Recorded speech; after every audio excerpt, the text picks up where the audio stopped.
একটা বড় লোন লাগে, একটা ছোট লোন। একজন ম্যানেজার লাগবে এবং এখানে বেসিক্যালি কেয়ারটেকার লাগবে, এটা অ্যাকাউন্টেন্ট লাগবে, এইসব সোসাইটি। আমাদের নাগেশ্বর স্থিত ফিশ ট্রান্সমিশন যে আমাদের প্ল্যান্টটা, এটা আনুষ্ঠানিক উদ্বোধন করা হবে আগামী 12 তারিখ দুপুর 11টায় মাননীয় মুখ্যমন্ত্রী প্রফেসর ডক্টর মানিক স্যার আর্দ্রে আনুষ্ঠানিক উদ্বোধন করা হবে। এটা আপনারা এই বিষয়ে আমি বলবো যে আমাদের আগরতলা শহরে যানজট মুক্ত করার জন্য এবং বিশেষ করে বাজার এলাকাকে সুন্দর পরিচ্ছন্ন এবং নির্মল রাখার ক্ষেত্রে আমাদের রাজ্য সরকার সিদ্ধান্ত নিয়েছে। বিশেষ করে বটতলা বাজার এবং মহারগঞ্জ বাজারে যে সকল বহিরাজ্য থেকে গাড়ির মাধ্যমে যেসব মাছ আমাদের বাজারে আনা হয় বিক্রির উদ্দেশ্যে, সেগুলি এখন থেকে নির্দিষ্ট বাজারে যেখানে রাস্তা দাঁড় করিয়ে আনলোড করা হতো সেটা বন্ধ করার ব্যবস্থা গ্রহণ করা হয়েছে। বাজার কমিটির সঙ্গে আমরা আলোচনা করেছি বিভিন্ন সময়। প্রজেক্ট যখন আমাদের নেওয়া হয়েছিল তখন বিভিন্ন বাজার কমিটির সঙ্গে আলোচনা করে এই জায়গাটা নির্দিষ্ট করা হয়েছে শহরের একটু বাইরে নাগেশ্বরা।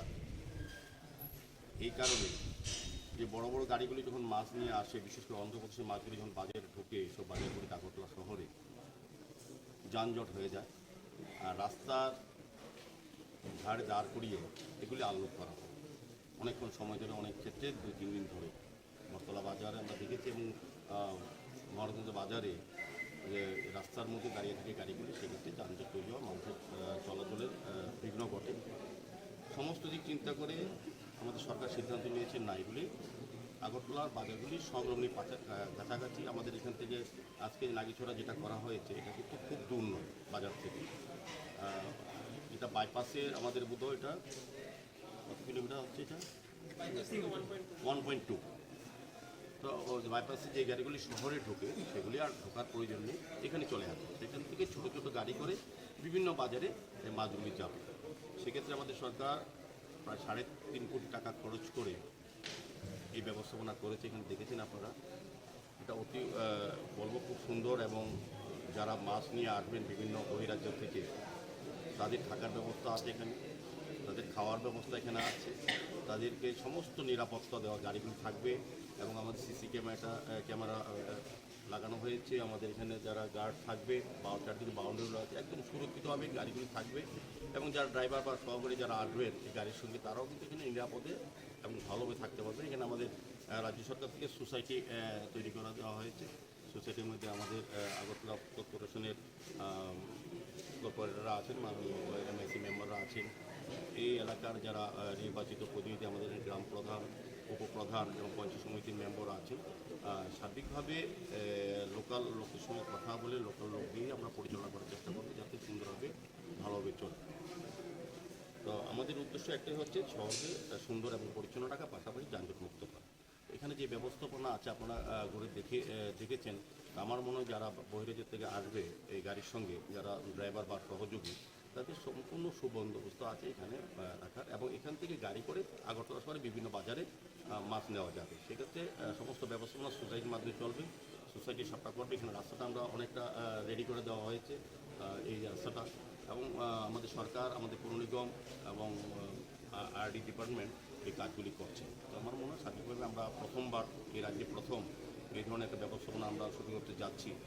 আমার বিশ্বাস এবং আশা থাকবে যে বাজারে যারা সমিতির এখানে বটতলা বাজারের ব্যবসায়ীরা এখানে এসছেন, মহারাজগঞ্জ বাজারের মৎস্যজীবী ব্যবসায়ীরা এখানে এসছেন, তাদের সঙ্গে আমাদের মত বিনিময় হয়েছে, কথা হয়েছে এবং তারাও আজকে ঘুরে দেখেছেন। আমার মনে হয় আমাদের সোসাইটি যারা পরিচালনা করবেন, সোসাইটির মাধ্যমে সবটা পরিচালিত হবে। এখানে নির্ধারিত হবে ফিজ দিয়ে গাড়ি প্রবেশ করার ক্ষেত্রে বিভিন্ন নিয়ম নীতি থাকবে, সেগুলি মেনেই কাজ করতে হবে। আমাদের কমিশনার সাহেব আরও বিস্তৃত কিছুটা আলোচনা করবেন যে আমাদের কী কী ব্যবস্থাপনা করা হচ্ছে গেটে, এবং সব আমি বলবো যে একদম খুব নিরাপত্তা থাকবে এবং সুন্দরভাবে পরিচ্ছন্নভাবে ব্যবসাটা তারা করতে পারবে। অমূলক কোনো আশঙ্কার কিছু নেই যে এখান থেকে মাস গেলে পরে এখানে বাজার ধরা যাবে না, এটা একটা অমূলক একটা চিন্তা ভাবনা। আজকে যারা ব্যবসায়ীরা এসছেন, আমার বন্ধুরা নিশ্চয়ই ঘুরে দেখেছেন যারা আসবেন মাছ নিয়ে বা গাড়ির সঙ্গে আসবেন তারা একদম ভালো থাকতে পারবেন। এখান থেকে নির্দিষ্ট সময়ে বাজারে গিয়ে তারা বাজার ধরতে পারবেন এবং মাছ বিক্রি করতে পারবেন। আমরাও চাই যে ক্রেতাদের যে সুবিধা মাছ নির্দিষ্ট সময়ে পৌঁছে এবং বিক্রেতারা যাতে কোনো লোকসান না হয় সেদিকে লক্ষ্য রেখে আমাদের কিন্তু এই প্রজেক্ট আমরা প্রথমবারের মতো শুরু করতে যাচ্ছি রাজ্যে প্রথম